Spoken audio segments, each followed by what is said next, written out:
Welcome to Lesson 2, Teach Abroad Pathways. In this lesson, you'll learn about the different ways or pathways to teach abroad. Make sure to download the Teach Abroad Pathway Comparison Guide. Section 1, Teach Abroad Pathways. There are many different ways to teach abroad, and I've actually done quite a few of them. In Spain, I taught in public, charter, private, and international schools, as well as an English immersion summer camp. In Australia, I did a work holiday visa.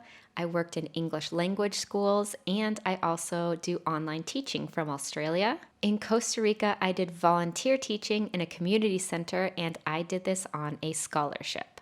As we go through the different teach abroad pathways, you can note down which ones are most interesting to you. Number 1, schools. There are many different kinds of schools: public, charter, and private schools, and language schools, which are also sometimes known as academies. You may apply directly to a school or be assigned a school as part of a program. If you are applying directly, however, this is where you can negotiate your salary. If you're doing a program, often you have a set salary or stipend, so it's a little bit more difficult to negotiate. Number 2, international schools.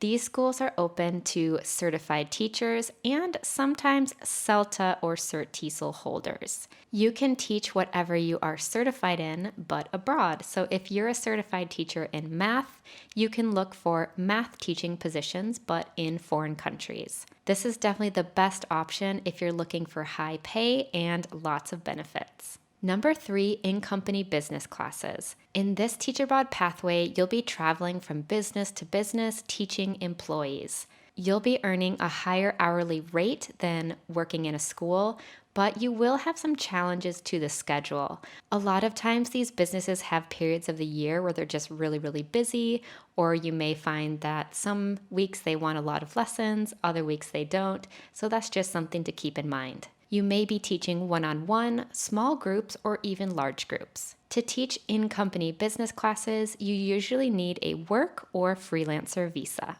Number 4, language assistant programs. These programs are for native and near-native speakers to assist local teachers in the classroom.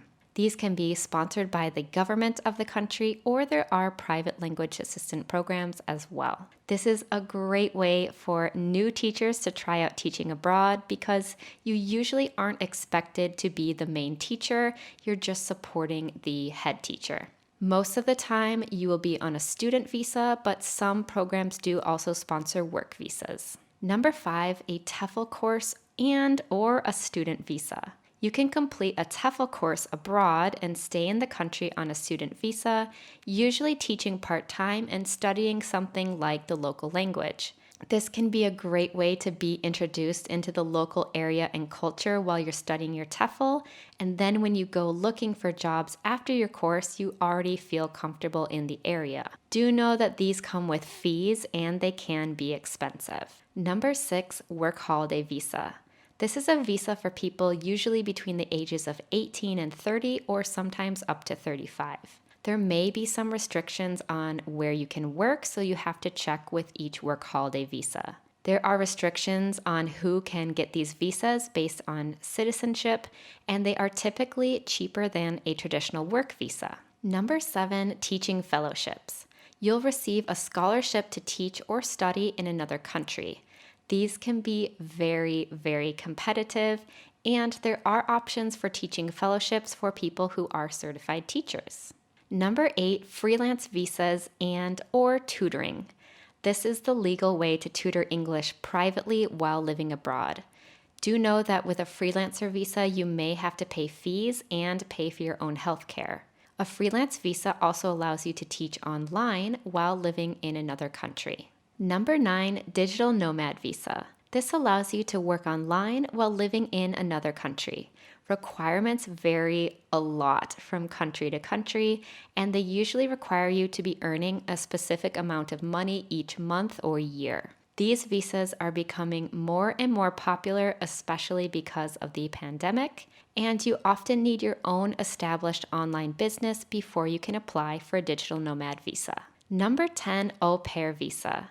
The host family will sponsor your visa, and you're expected to speak English with a family in another country. Sometimes you will have to do housework duties like light cleaning or cooking as well. And this usually includes room and board and some pocket money. Number 11, universities and community colleges. These usually require a teaching certification or a CELTA. You'll be teaching university level students and previous teaching experience is preferred. Number 12, summer camps. You can find short-term work at English immersion camps abroad. Some countries may require you to have work papers already, so do keep that in mind. You'll usually be working long hours for low pay, but having lots of fun. Number 13, teaching as a volunteer. This is an easy way to try out teaching abroad because they can be short-term or long-term. You can try it for a few weeks or a few months at a time. You can fund your travels with a grant or scholarship, and you'll usually enter on a tourist visa. Number 14, family or heritage visas. You can get sponsored by another family member on a foreign visa. Some countries allow you to gain citizenship through family heritage. However, this can be quite a long process. Which Teach Abroad pathways sound the most interesting to you? Check out the pathway comparison guide for more details about each pathway. I hope I've introduced you to some new ways of teaching abroad that you may not have known about before. As you teach abroad, I can almost guarantee that you'll try out a few of these different Teach Abroad pathways as part of your Teach Abroad journey. I'll see you in the next lesson.